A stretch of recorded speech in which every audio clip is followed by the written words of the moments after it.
धर्मशाला राजनैतिक गंडगोल मामला 4 जन को गिरफ्त कला Jenapur police. CCTV social media visual आधार रे गिरफ्त करा घटना जेनापुर थाना 4टी मामला रुजु होपटे डीआईजी निर्देश में तदंत टीम गठन कर एसडीपीओ प्रतिश्रुति पर धारणारू हटिछंती बीजेपी समर्थक। एपटे डीजी ऑफिस आगे धारणार बसिछंती बीजेडी समर्थक। जाजपुर धर्मशाला राजनैतिक गंडगोल मामला 4 जन को गिरफ्त करिछि जेनापुर पुलिस।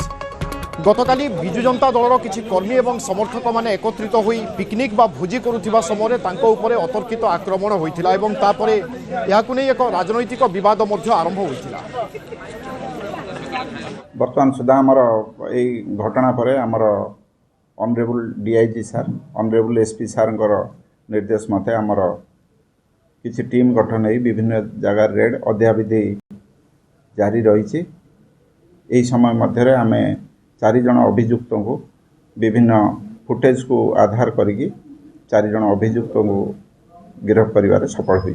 आमर पंतुरी फार्म हाउस एक्स एमएलए ये काली सोशल मीडिया सेल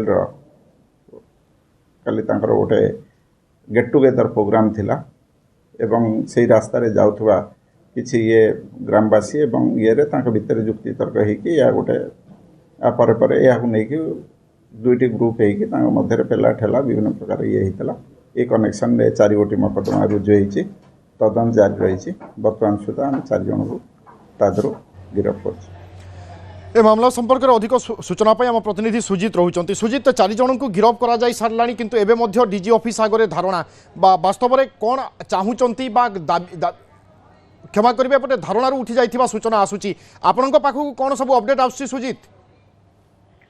देखो विभु जो धर्मशाला पूर्वतन विधायक प्रणब बलवंतरा एवं वर्तमान विधायक हिमांशु साहू जो 2 गोष्ठी मध्य जो गंडगोल घटना घटी से घटना 4 जन को गिरफ्त कर जहाँ एसडीपीओ साम्बादिक सम्मेलन में सूचना देती।